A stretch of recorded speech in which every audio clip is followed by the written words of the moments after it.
this is maybe my philosophical stance, but all medical care is end-of-life care. You really want to like get down to it. And it's just that you're actually now with patients that have confronted and accepted that the end of life is coming, and that you can do, that all you can do is optimize the time that you have left. How to be patient. Welcome back to How to Be Patient, podcast where we have a step challenge about psychiatry. Time to step up and walk it off. That's what we've been doing. Margaret has walk-mogged me. I have walk-mogged in front of everyone, all 3,996 of you. I was like, good Lord, you have to out me like that. So I'm pulling up the numbers right now. Pull them up. And so for everyone who cares, we're doing a speech episode in like 5 minutes. We just want to tell you this, but we're going to talk to SLPs where, yes, it is round like 3 of our apologies tour. That is coming up in 2 minutes, so we wanted to talk about this step challenge first. So today's Wednesday. I'm at 51,491 steps. Margaret is at 58,884 steps, and we have till Friday. We've been walking for 2.5, almost 3 days. Yeah, I just gotta. It's tough because I run, and I've been getting annoyed with myself because I'm like, I'm putting all this effort into this like 7-mile run that I'm doing, but I'm not getting as many steps. How much is it for a mile running versus walking? It's about 1,400 steps per mile. Okay. Running, and I think it's about like almost 2,000 or 2,500 steps walking.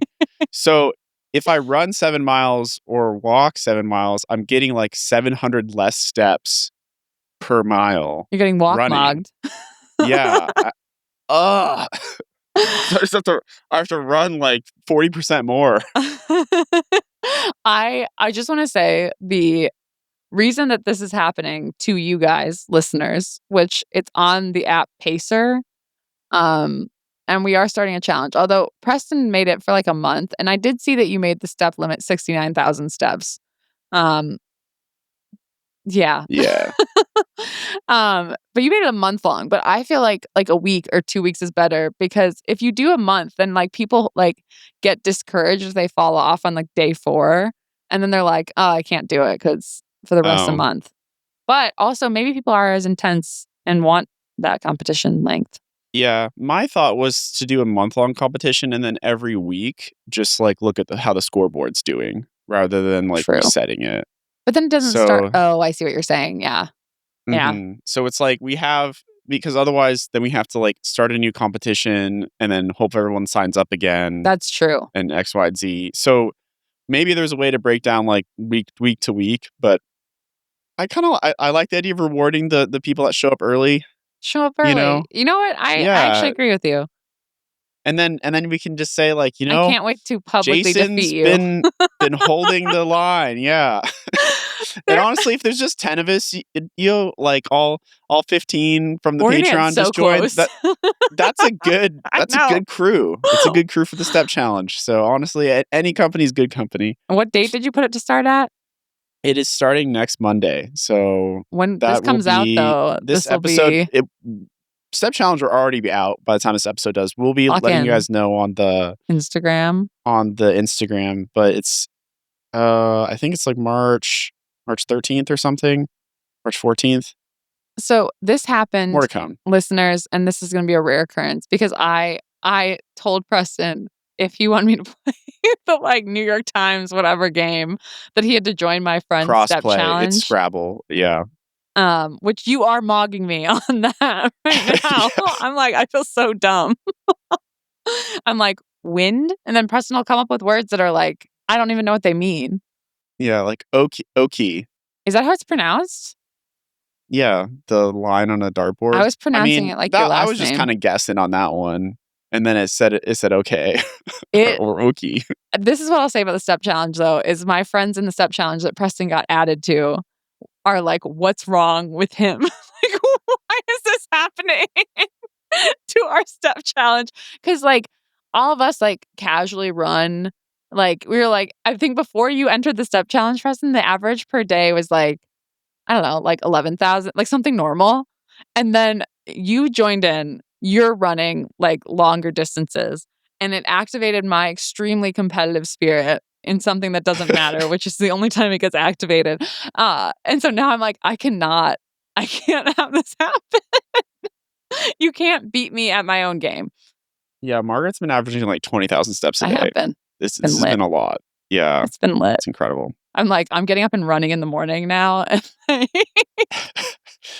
it's just the extra little bit you need. I know. To be like, I got to mog somebody, so I'm going to exercise. And then this is the last thing I'll say, and then we'll transition to the actual episode.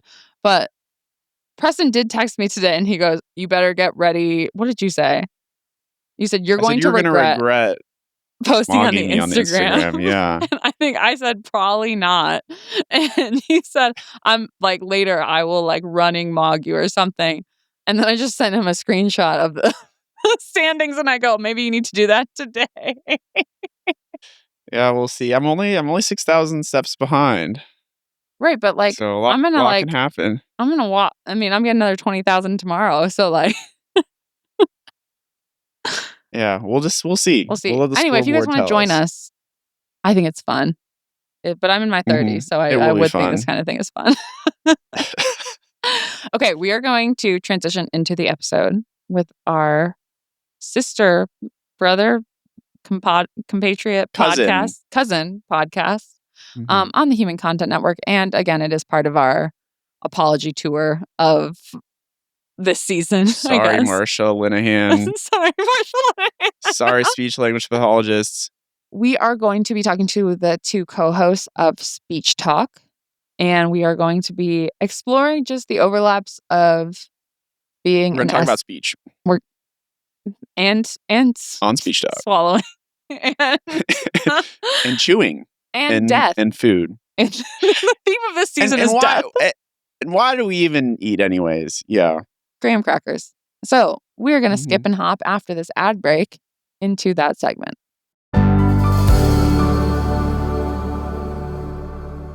We know that a lot of people who listen to our podcast are also therapists and maybe running their own practices. And as someone who is brand new to the game of opening my own private practice, SimplePractice has been a really, really important tool for me. SimplePractice is an all-in-one EHR that is HIPAA compliant, HITRUST certified, and built specifically for therapists. It brings scheduling, billing, insurance, and client communications into one place, so you're not juggling multiple systems to run your practice. And one of the features that I'm really excited for that can help with the business side of things is automated reminders for your patients to help reduce no-shows, as well as other components of billing and insurance to make the business side a little bit less of a heavy lift. And if you're just starting out or growing your practice, there's also a credentialing service that can take the headache out of insurance enrollment, which can honestly be a huge lift. So if you're ready to simplify the business side of your practice, now's the perfect time to try SimplePractice. Do it with us. Start with a 7-day free trial, then get 50% off your first 3 months. Just go to SimplePractice.com to claim the offer. Again, that's SimplePractice.com. Welcome back, you guys. As part of our apology tour on How to Be Patient, the podcast, last week I apologized for falsely saying that Marsha Linehan, the inventor of DBT, was dead. And this week we are apologizing to the field of SLPs and speech language for not mentioning it during the aphasia episode, which Preston, I mean, I don't know what I'm apologizing for. That was a Preston-led episode. Yeah. Well, that's why we have Margaret to apologize for the things that I'm too embarrassed to bring up. It's really about the things you don't say is what we found in podcasting. And, ironically, it was the aphasia episode, which we omitted all the things that we should have talked about. The things we couldn't say. We're correcting it now. Yeah. So we are happy to have on two SLPs, Emily and Eva, who also run a podcast within our network. And I'm going to have you guys introduce yourselves because I really never think anyone can introduce you as well as yourself. So true. Yeah. So hi, I'm Emily. I am a speech-language pathologist. I've been in the field about 2 years, and I mainly work with geriatric patients in short-term setting all the way to long-term residential. I'm Eva, and I've been practicing for just as long as Emily because we graduated together. That's how we know each other. And I do hospital settings, skilled nursing, and we've done some other rotations, but that's like our bread and butter, skilled nursing and hospitals. Amazing. Amazing. Yes. And how long have you guys been doing your podcast for? Well, that is an interesting question. Oh, We okay. wrote for about a year. And then we have been recording for about a year. So recording and actually people hearing us a year, but we've been working on this project for 2 years. So this has been a lot of fun for us. And it's a great time for us to mostly hang out, vent about work, discuss the problems with our children. And We just don't suffer people through that. and exactly. And that's a do Patreon. clinical research. Yeah. I feel like podcasts are one of those things that you think about starting for a long time, and everyone buys the equipment, it lays dormant and collects dust, and then eventually you dig it up and start to use it. Even like when we started this and I sent Margaret like some of the mics I had, I bought those in like 2020 in med school when I was like, I'm gonna start a podcast. So I could even say this has been like 6 years in the making because it's just been sitting in my desk doing nothing. That was when I think I texted you back and I said, best I got is a MacBook and a pair of headphones. And I got a What's your FaceTime address? camera. And he was like, so that's not going to work. No, if anyone is struggling to get something off the ground, they need an Eva in their life, because I had the original idea to have a podcast because I was looking for something more skilled nursing based, because there's a million podcasts out there for speech therapists, but it's all kids and schools and heavy medical or very serious. There was nothing that was just like an easy listen. And I'm like, Eva, I need you. And then she has all of the friends, and it just like very quickly took off from there. So everyone needs an Eva. Yeah. And everyone, frankly, needs an Emily. I am very manic. I'm like, I had this like clinical question, deep into the tabs, like reading all the research. And then I would never upload anything. I would just sit there with all of my thoughts to myself. So Emily's really one who keeps us going. So obviously we have a blind spot in terms of that we didn't even talk about SLPs. And I'm jokingly blaming Preston, but I also didn't ask any questions or bring it up myself. And so one of the questions I have just as a nosy person is I'd love to hear, like, what is a day in the setting you guys practice in like for you? Like, what's your, like, I get there at this time and I do, this and I round or whatever. These are all my tools in my belt. Be warned that Preston might make a TikTok video about SLPs if you give him too many good ideas. Can I just can I take away some of this guilt? Because in 90% of my interactions, I'm explaining to my patients and the patient's family what I do. They're like, I'll walk in with a referral in hand. I'm like, hi, I'm here. I'm from speech therapy. And they're like, I talk fine. Like, I don't know why you're here. Nobody stutters. So you're not alone. I feel like we are just the ugly redheaded stepchild of the rehab department. Even like, I feel like physical therapists and occupational therapists, they're like, oh yeah, you probably need speech. It's like weeks after they've been seeing them. They're like, oh, you kind of sound weird now. Like you're not saying things chronologically, like what's happening. So you're not alone. Lift the guilt off your shoulders. It's fine. We're used to it. No one knows who we are. You're enigmatic in that way, which, maybe it's good sometimes. People don't know who you are in the hospital. I can't page you. Yeah. They're the fairies that come in and do a swallow study. And it's like, can they have applesauce? Can they have? Yeah. Wake up in the morning and they're we like, are they the were snack visited ladies. them. Yeah. Yeah. But we giveth and we taketh away. Like we give applesauce and we take the graham crackers you've been harboring in the drawer because you're not approved for regular textures. Okay, so days in your life. Tell us, inform us. Let's see. Clock in. Print your schedule. Let's do skilled nursing because that's where Emily and I share a lot of overlap. Yeah. And it's a great bridge between the acute setting and going home. We're that really terrible limbo we hope no one gets stuck in. So you go in, you print your schedule, you get your patients, you go through and you go, how many evals do I have? How many regular treatment sessions?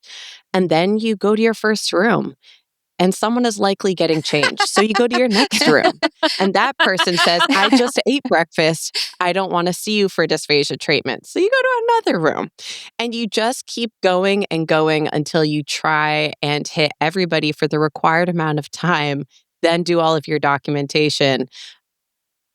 In the meantime, fix all of the problems with communication with the kitchen, explain why if somebody changes 5% weight loss in the course of a week, they need to get a eating referral. Be like, this person has AMS. Can we please send them out? It's a big concern. And no, we're not going to treat them until they've had an evaluation for sepsis. Like, let's get them on broad spectrum antibiotics if that's needed before we start trying to, do a cognitive evaluation. And hit a 90% productivity level. Of course. This podcast is brought to you by RVUs. And all of us are getting at 0.1 RVU right now. So what does an eval look like? I'm sure there's like a lot of different things that you get called for. What are some of the classic ones? It's very patient specific. So like all the things that we can get into and treat in speech therapy is dysphagia or swallowing disorder, speech, aka dysarthria, so like your motoric movements for talking, language, talked about that for aphasia, and then cognition. So first we have to tease apart, what is the concern? What are we looking at? Is it one of those? Is it multiple of those? Once we have like their initial diagnoses, maybe we can start to, figure what we're going to be looking at. If they had a stroke, maybe we're doing cognition or dysphagia. Maybe dysarthria. If it's a Parkinson's patient, or maybe we're looking at voice. So it all depends on, first, what is that etiology? What is their cited concern? Kind of going through their notes, what do they say? And then picking out our dysphagia task or our evaluation tasks. And within that, I think to the point of nobody really seems to have a good handle on speech. Your speech department is somewhat what you make it. A lot of times you'll get an eval. Hey, someone came in, recent stroke, go see them. That's it. That's all really the Sounds information like a you have. psychiatry consult. They're mad. They're mad. You go in and you're starting with orienting towards language. Then you notice, they're eating the blanket. Turns out they have underlying dementia. Now this is a cognitive issue. So you have to be integrating very quickly as many evaluations and sometimes multiple at once as possible so that you can develop that plan of care more holistically. Some places will give you diagnostic treatment time. Some of them won't. So a lot of times, if you don't, you're just going in there and you are just seeing what you can pick up. You're like, they're not oriented. They're not talking. They don't seem to understand what I'm saying. Is that a cognitive issue? Is that a receptive language impairment? Here, eat this cracker. Did you swallow it? No? All right, try a sip of water. By the way, my name is Eva. I'm from speech therapy. I'll see you later. Yeah. So what would be a more appropriate way for them to ask? Could they say like, hey, they're what's a eating good the consult blanket. question? They're eating the blanket. Can you come see them speech? Like, you're like, oh yeah, just, I got a Graham pillow Cracker and police. someone Can else you please come in this earlier, room? but I'll get to him. I don't think there's like a bad way to ask for speech. I think it's just sometimes people are more funny about it. Like if you're telling me they're eating their blanket, like take away the blanket and then like let's go from there. I also want to know if that's their baseline. Like, is this a Yeah. new eating of blanket or an old eating of blanket? Because if it's an old eating of blanket, we can talk about errorless learning, dementia strategies for behavioral management. But if it's new, then we want to be looking for an acute change. What's errorless learning? Yeah. Is it errorless or errorless. Errorless. Yeah. So in people with severe cognitive impairments, we're typically thinking about a dementia population, if I tell you something, for example, my name is Eva, and then I say, what's my name? Normally, you would just wait for the person to respond. But for errorless learning, you go, what's my name? Hey, my name is Eva. You give them the answer. Your snacks are in the drawer. Okay, where are your snacks? They're in the drawer right here. I'm going to open up for you. And you do that over and over again. And then you try to extend the time frame during which you're asking. You try and see independent actions. They may never tell you, but you start noticing they're going into the drawer by themselves to get their snacks.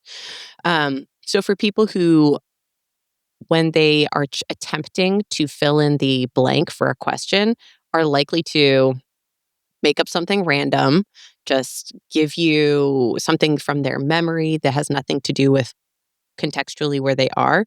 We don't want them to be cementing the wrong answer. We want them to be cementing the right answer.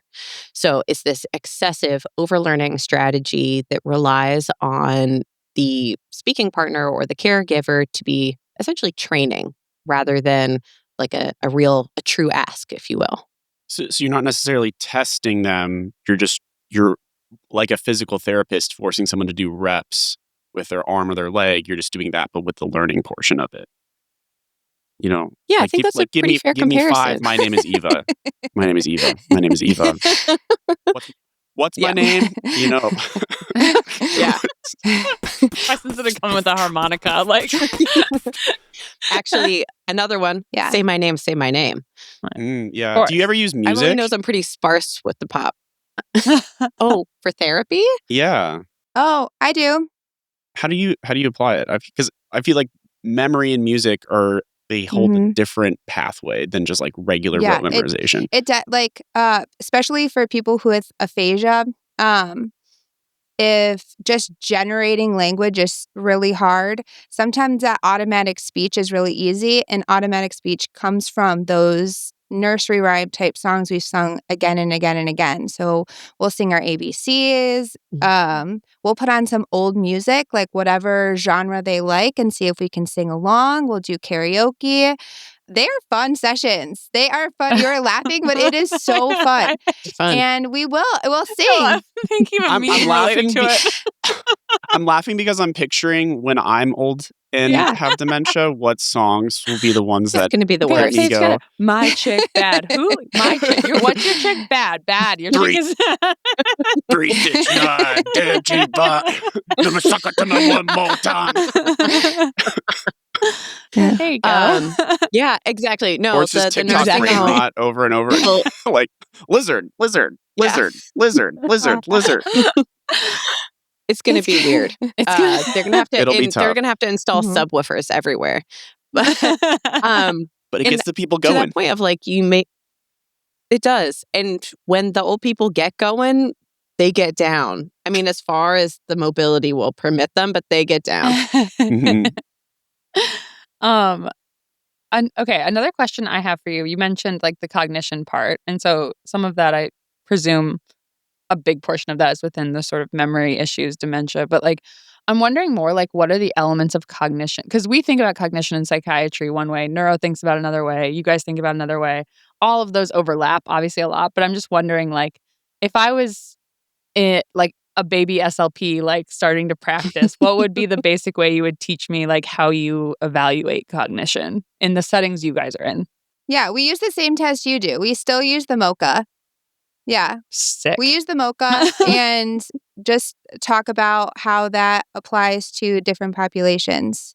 I mean, we use a lot of other tests too. Like I've done the RIPA and ADOS and I can't think of all the other ones. Slums. We love a good BCAT short form. Especially if we're just judging if they maybe have a dementia or not. Boston naming. I don't use the Boston naming so often.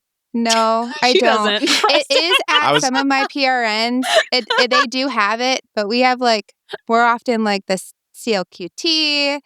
I can't think of it there, but I'm not a Boston naming type. I was just trolling. I don't know how effective it is at the bedside, but Margaret's in Boston. It exists. People use it.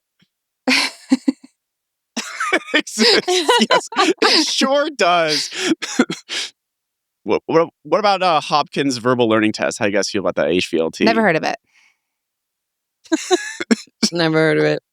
So pretty low. Okay, yeah. Send it Sorry, over. guys, in Hopkins. You're no Preston's Boston naming. neuropsych, and I'm Okay, like, I'll so he stop nerding has out all over this. sorts of tricks. No, this is an episode where this is good for your tricks to come out, Preston. To answer your question more like in the clinical space, in terms of what different people do with the MOCA, it seems that is common ground here, is that if we're doing digit spanning, like say these numbers after me, and people are like, well, what's the point? I'm like, can you say your phone number? Could you say your kid's phone number? I don't need to know the clock. I have a clock on my phone. Okay, well, if you can't draw the numbers all the way around, how am I going to make sure that you are seeing your whole plate? How am I going to make sure that you are filling out all of your forms if you're ignoring things?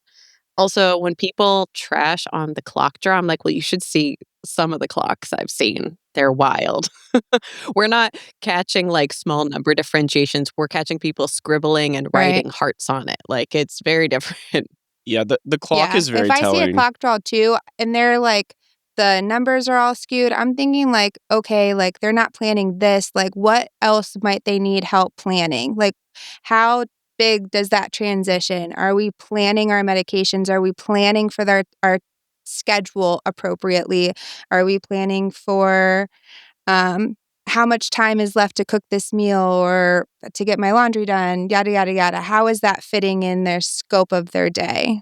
Yeah. And for the interdisciplinary aspect, if we're seeing issues with the clock draw that don't seem directly cognitive or more visual, if there's a diplopia or hemianopsia, we want to be referring to OT. Can we get a vision eval done? Because this person's going to be hitting the road driving. We want to make sure they can see all right. Totally. So, one thing that I've had trouble with administering the MOCA, and maybe you probably run into this, but I'm wondering if you had any tricks. So, someone who, let's say, they have like a comprehensive speech aphasia, they have issues with their fluency, but otherwise their executive function should be intact. So, the issue may be like understanding the instructions to then draw the clock appropriately, even though they, in theory, could draw the clock.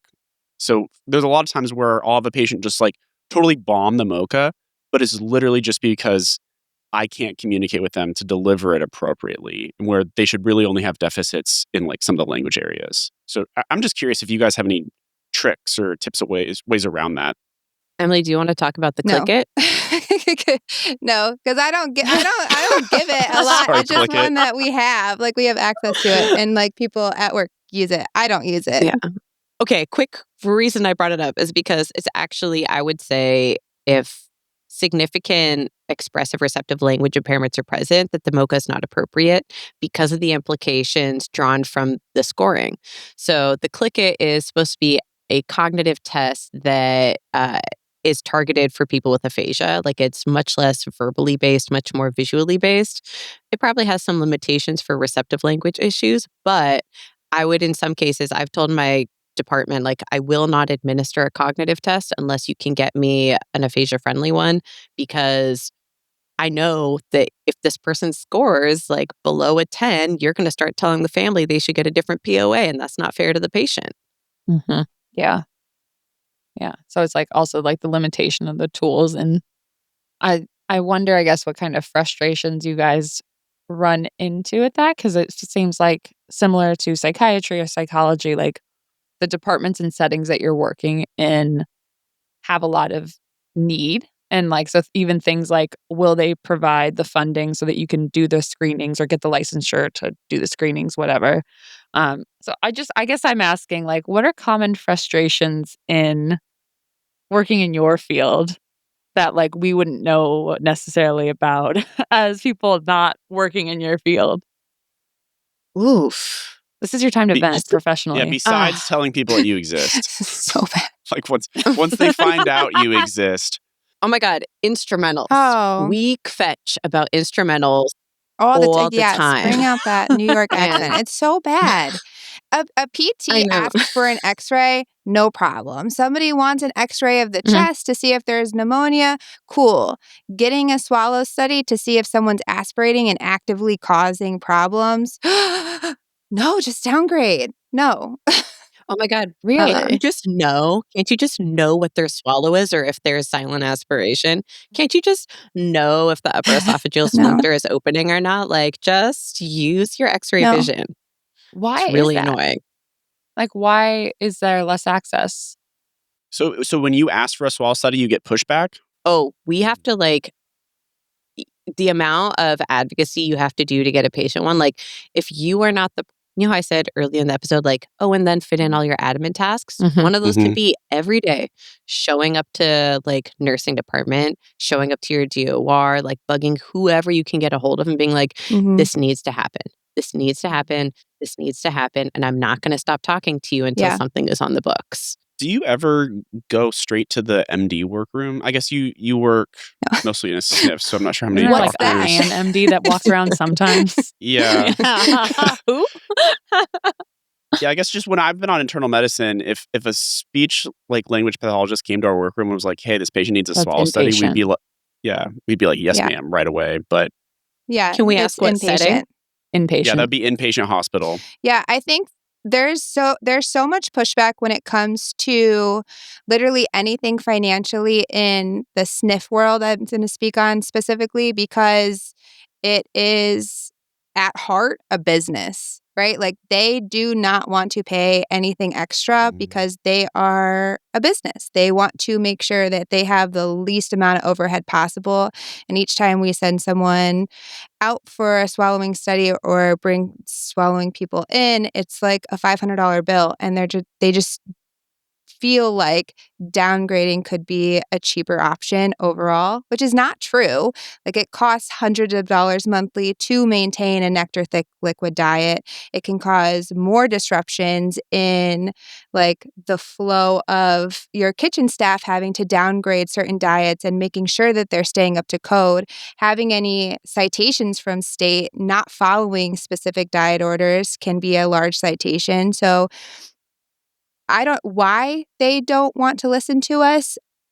The only thing I can think of is that dollar sign, but I wish it wasn't a thing. I wish there was more doctors within that setting to advocate with us because I think everybody in the therapy department, and I'm sure the nurses and everybody who's working the floors all understand the need, but it's a business at the end of the day, and they want to make sure that their supporters or their investors are happy with the funds. Mhm. The shareholders. So just to clarify for our less medically inclined audience, and if I'm understanding this right, when you suspect that someone may have a swallowing difficulty, you clarify that with a swallow study. So for anyone who's not familiar, it's where essentially you swallow barium. Is it still barium or is it just some kind of like fluoro contrast? And then you watch them in real time through an X-ray swallow, and then you can use that to evaluate their sphincters. The But one. There's in only the one business sphincter. world, There's The just top one. sorry, I'm probably saying Yeah, this incorrectly. Yeah. Just one. This just Okay, came up on yeah. the basement yard with Dr. Mike. Then they were Yeah, he was explaining the this upper stuff. esophageal sphincter, not the lower esophageal sphincter. You're less concerned about that one. Yeah. There's also one further down than that. Not our belt. Camera yeah. goes in a different way for Yeah, that. sure, other sphincters are not our territory. But anyways, Okay, we're still learning about the pelvic floor. Don't worry. yeah, it's on my to-do list. These are all associated with certain like diets that patients can have, right? So you have like a all liquid diet, you have an all solid diet, and then there's like about 7 levels in between there. And so the business is Yeah, essentially that saying, is Is their impressive. IDSI scale? yeah, NSSIB or something. No, that's non-suicidal self-injurious behavior. It's NSS something. ISSDI. ITSI. ISSDI. Okay, yeah. IDDSI. IDDSI. What does that stand for? The International Dysphasia. International Dysphasia Diet something. Fair. Dang it, I didn't think there'd be a quiz. If you suspect that there's a problem, instead of actually like letting you evaluate and confirm what IDDSI level they're at, they're just making them go to a softer or liquid Allegedly. diet. So Allegedly. Yeah, allegedly, because of the money. Yeah. So what basically what happens is if somebody comes in and they have a suspected swallowing issue, we go see them. We conduct a bedside swallow where we give them a couple different snacks of a few different textures. We make our recommendations. if there are overt signs and symptoms of penetration aspiration, you're coughing, you're gagging, silent aspiration cues can be like watering of eyes, facial grimacing. That's where it's getting into the airway without an overt cough.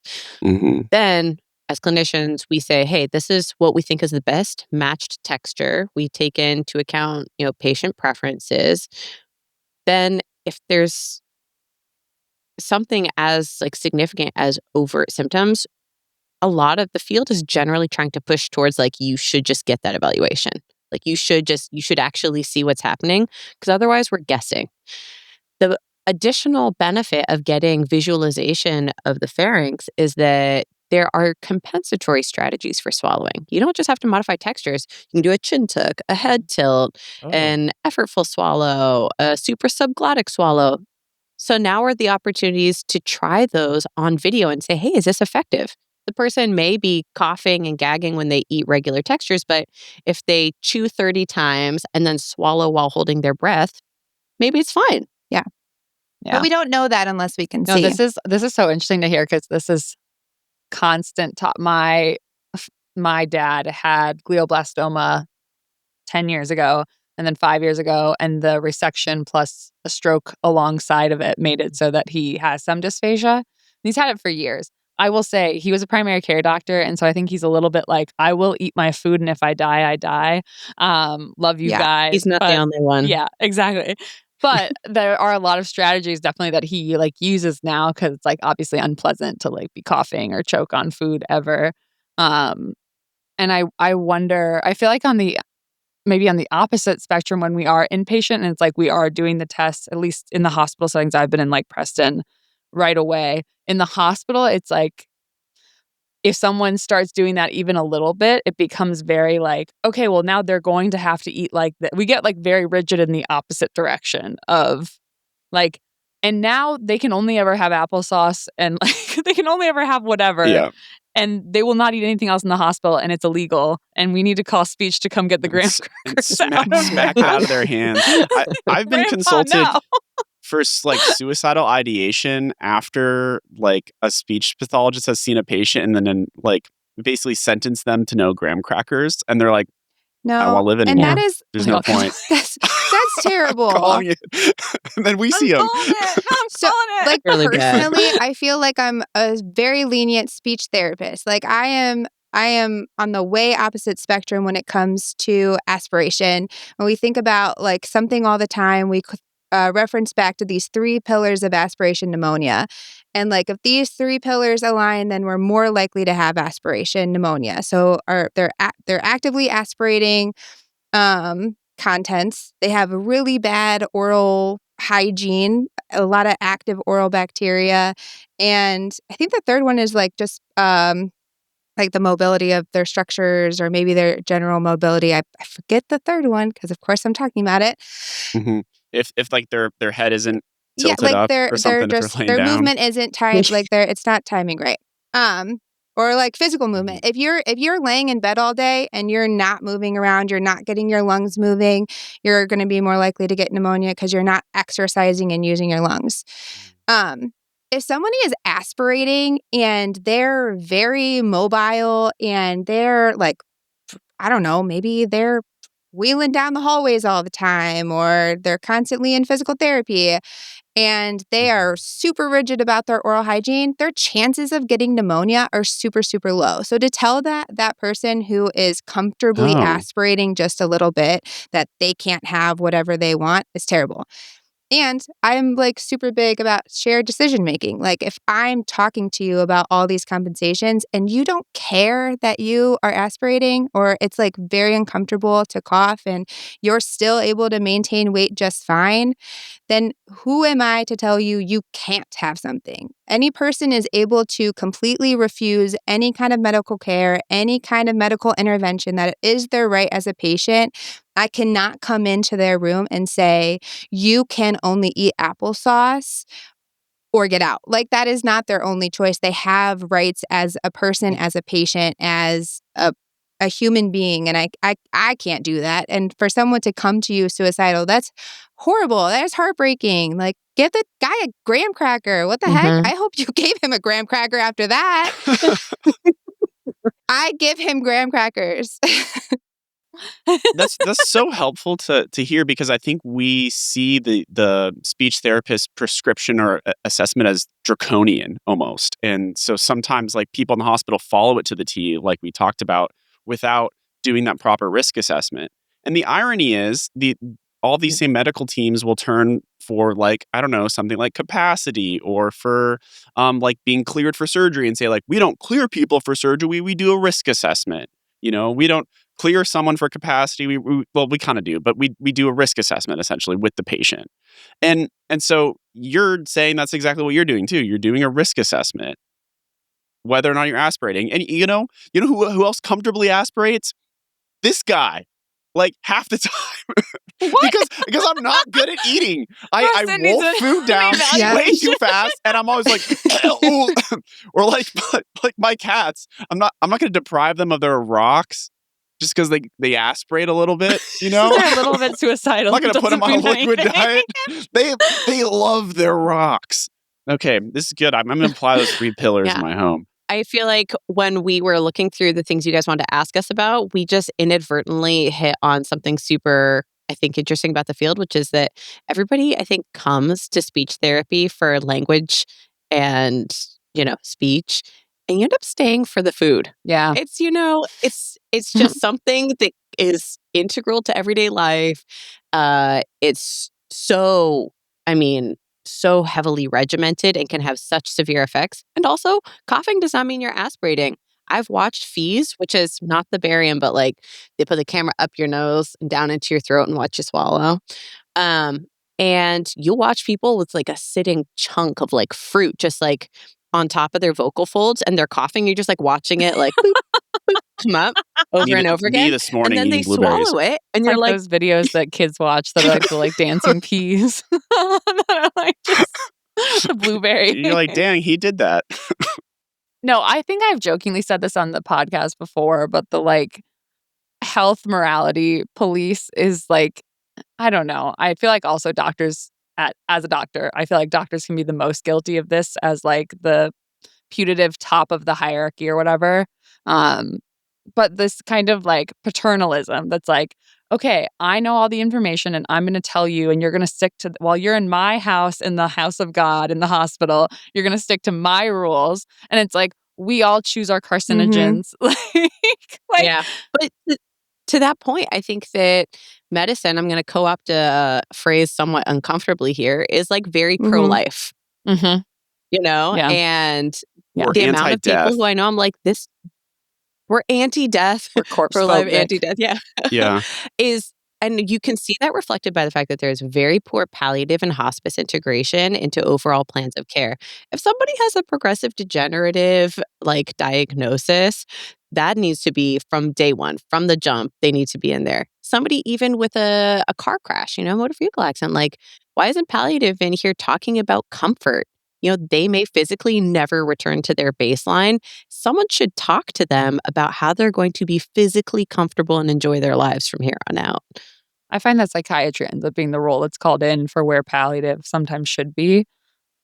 Some accident happens or something else, someone gets a diagnosis and it's not terminal, but it's not terminal as in it's going to kill you quickly, but it's going to be a new way of life for you to live with. And even when it's they just found out they had that diagnosis and it's normal to be upset, that is sometimes the our version of, we don't know, can speech come see them? They're chewing a blanket, something's happening, and then they're chewing a blanket. And for us, it's they're 3 days out from a bad car accident where someone they love got seriously injured or died, and they broke 2 of their legs and are going to have to do PT for the next year. That's actually a minor case of this, right? Can psychiatry come and help them cope? And yeah, I don't know if that's the right role for psychiatry. I don't know if we expanded palliative. In pediatrics, palliative does do that, more of that work. Palliative is larger for most pediatrics hospitals in terms of the span of life they will cover. versus adult, it's just like you're on the path to death in a more imminent way. Mm-hmm. Yeah. And I think some of the other biggest barriers to those discussions are family. You're like, look, dude, Nana's got empty in the tank. Like, why are we pushing for a peg tube? This is something Emily and I have talked about in a previous episode. Intervention is physically invasive. It can be physically traumatic. And for some people, it's like, I don't have a lot of time left. Can I just go sit in the courtyard and like have a smoothie? Can I have my graham crackers in peace? Yeah. Graham crackers in peace?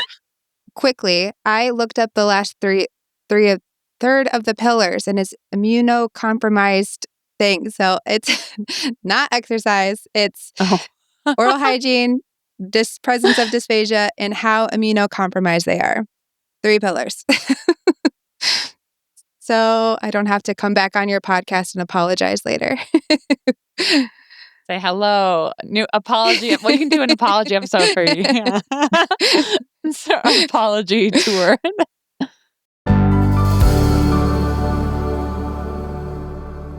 Okay, we're back after a camera failing off into the night, but we're back and we have a chart to talk Oh, about. I love a good chart. Oh, is it your chart? Emily loves charts, and she has seen this chart. This is not a chart she loves. I don't love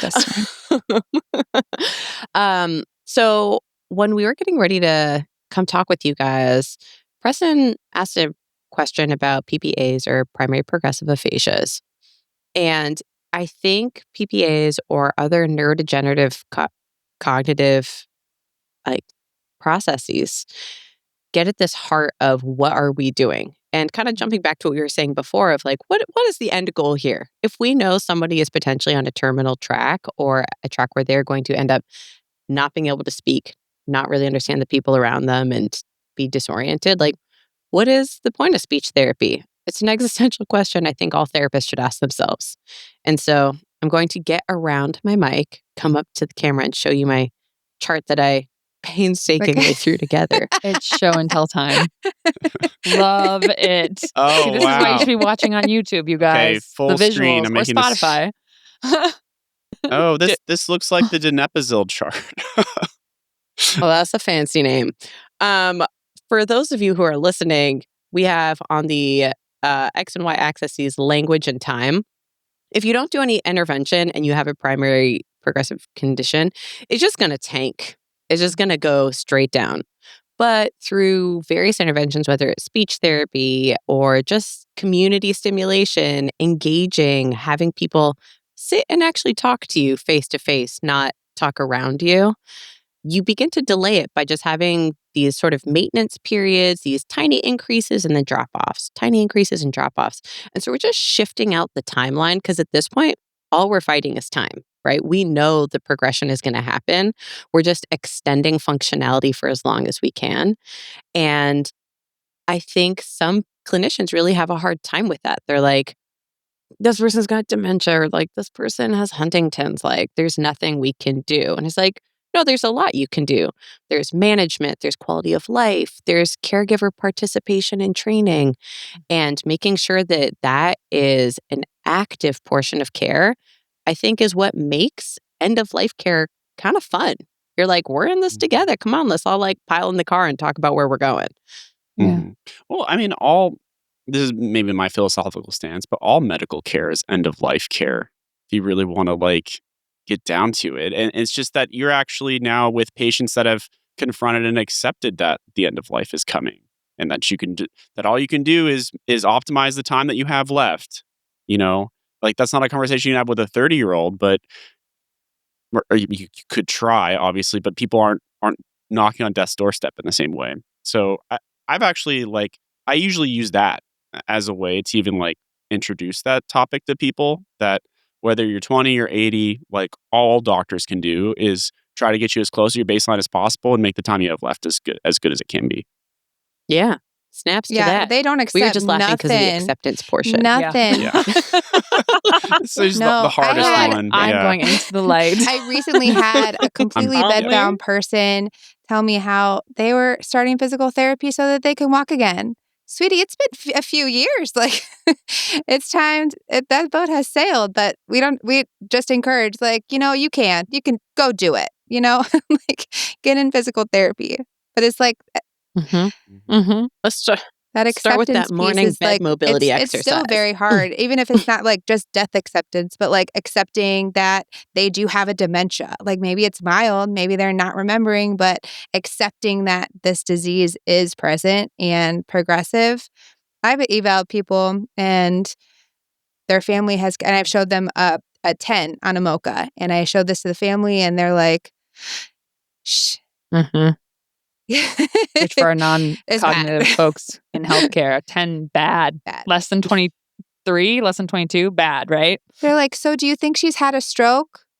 No, I don't. Like, there's no other stroke symptom. Like, no. So it's just, that acceptance piece is just, it's hard all around for all of it. I mean, I think one of the things, and this sort of has come up in our existential episodes a little bit, but one of my mentors back in med school had this book he would always recommend that was about examining the corpse. And it's basically the idea of what you guys were mentioning, that all of modern medicine, especially in the last 20 or 30 years, with the idea that we can just get rid of pain and kind of have this fantasy of living forever and biohacking our way into eternity.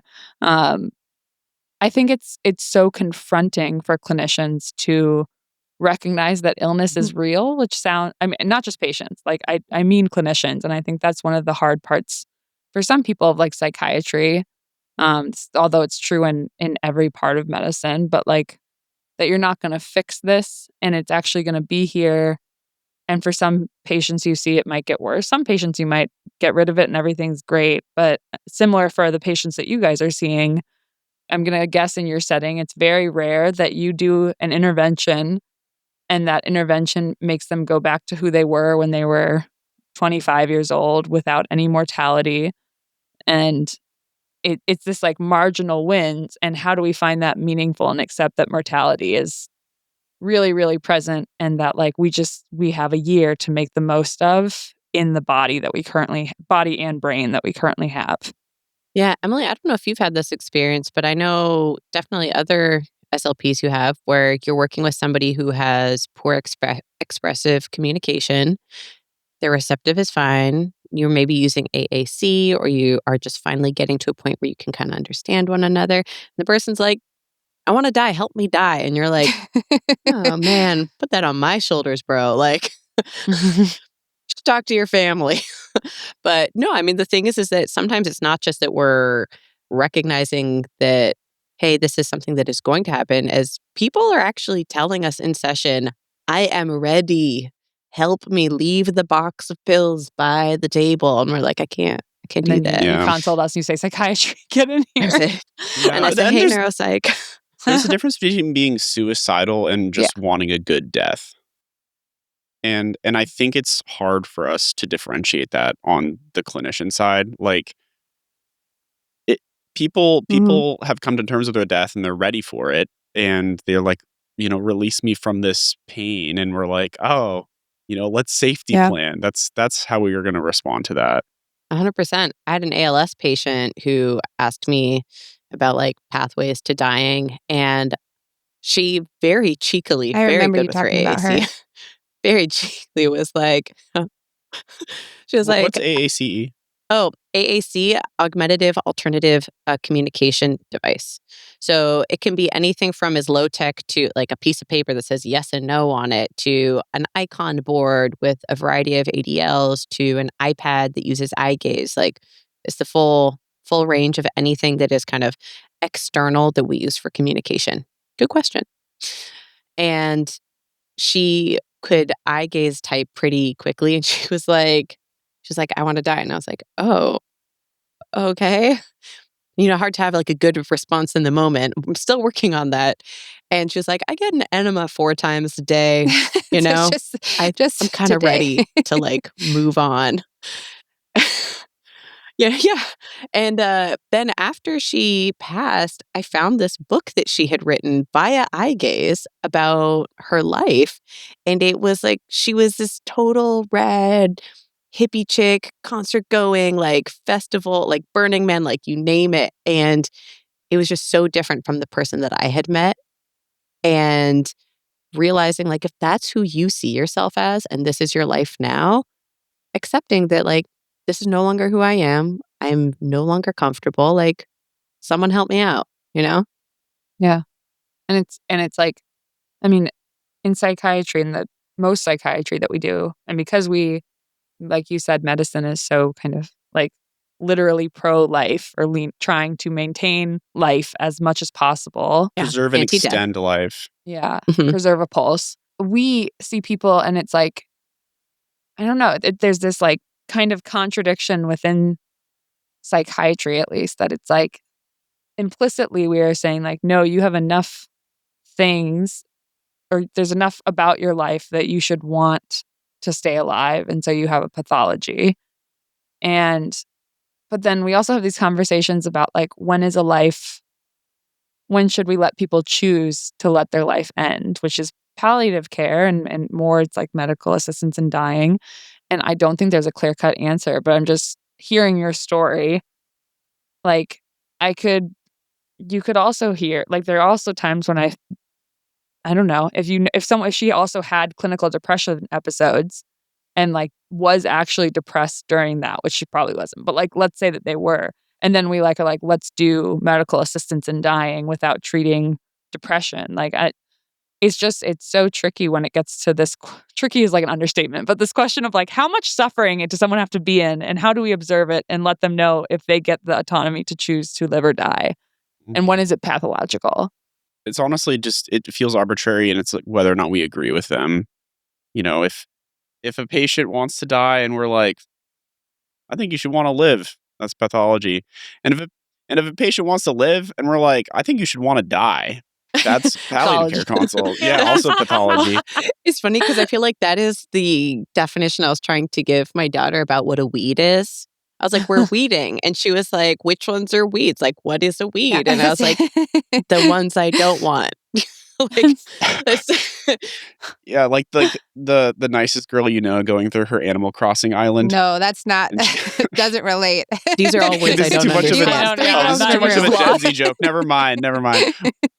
I think though, circling back to your initial question of like, hey, what is, for people who don't really interact with speech therapists, like, what is your job? I think you're starting to like get the breadth of it. It's like a little bit of everything, because what we do is at the intersection of what people do every day.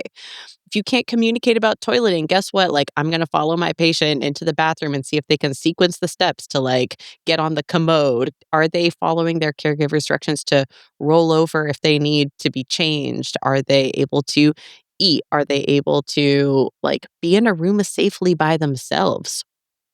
You know, like it's everything. And somehow it's supposed to, I don't know. Whenever I'm writing up notes, I'm like freaking out. I'm freaking out. I'm like, what I did was helpful. I don't know what to tell you. You're like, what is it doesn't mean to live a life? That is a psychiatry note too. Yeah. What? It's not did they eat a graham cracker? It's why a graham cracker? Yeah. What is a graham cracker to me truly? What does it represent? Yeah. Think not that there is a graham cracker, but What the graham cracker can do for you. Yeah. Okay. We have once again failed our goal of having this podcast not stretch beyond an hour. But a question I have for you guys as we end is one, where can people find you on socials in terms of for the podcast? And then I would like both of you to plug why people outside of people in your field should listen to your podcast.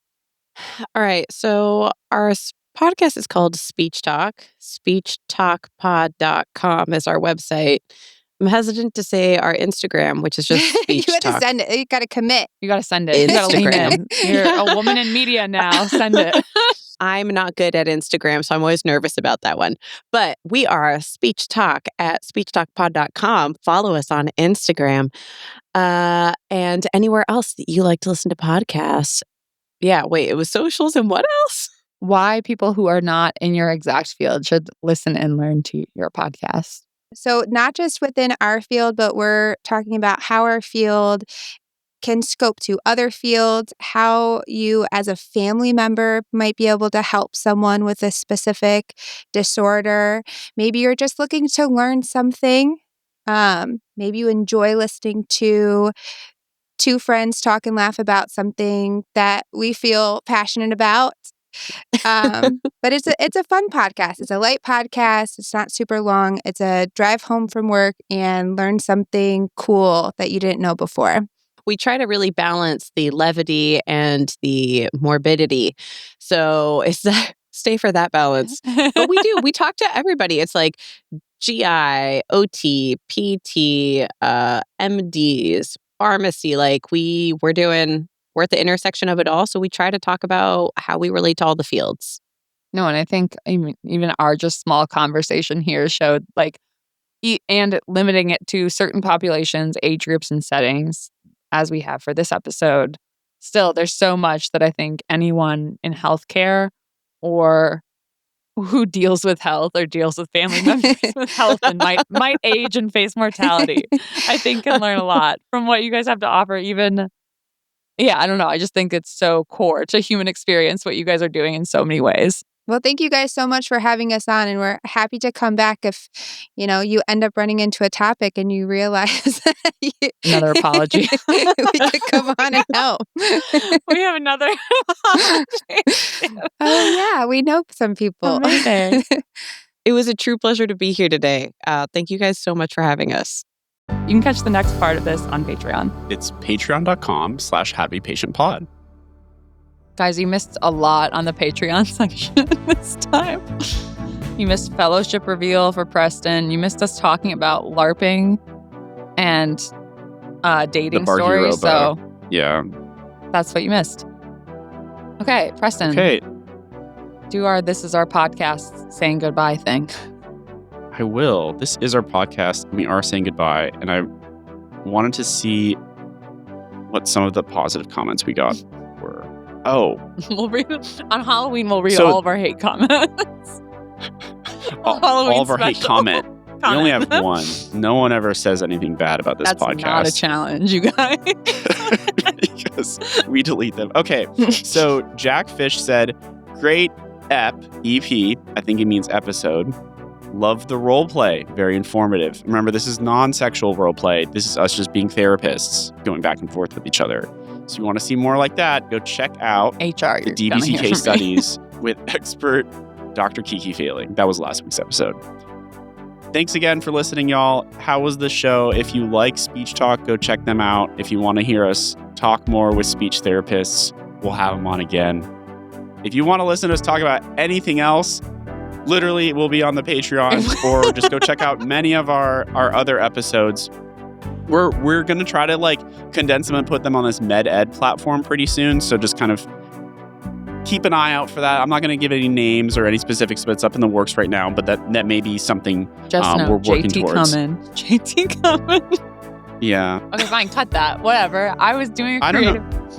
I don't know what JT coming means. You haven't heard that meme? I don't know. No, I was just, when you said JT. JT coming? Oh. You haven't heard this? This is like when you weren't on, I feel like not on, this is the pop culture, girly pop TikTok. And I think I just have different memes. I've been too bricked. I'm missing out on,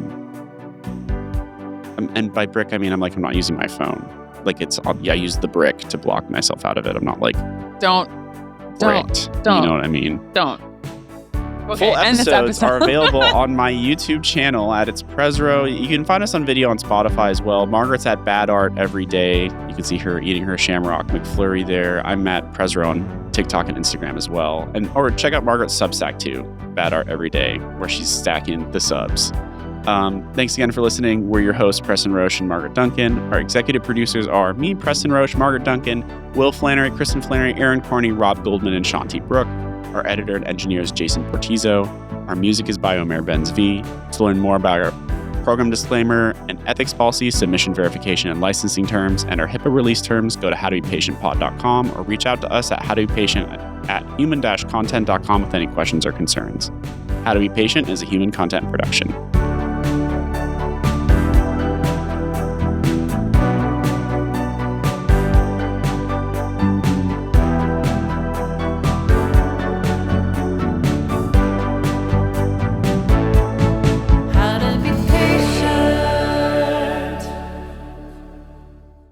Thank you for watching. If you want to see more of us, or if you want to see, this is Lilac, she's my cat. She's going to be waving her hand at one of the floating boxes, which will lead to more episodes. Lilac, point to the other episodes. Lilac doesn't know what the internet is, but I swear they're there. They probably exist for real. But in the meantime, I'm just going to pet Lilac, and then I'm going to go dance in the background.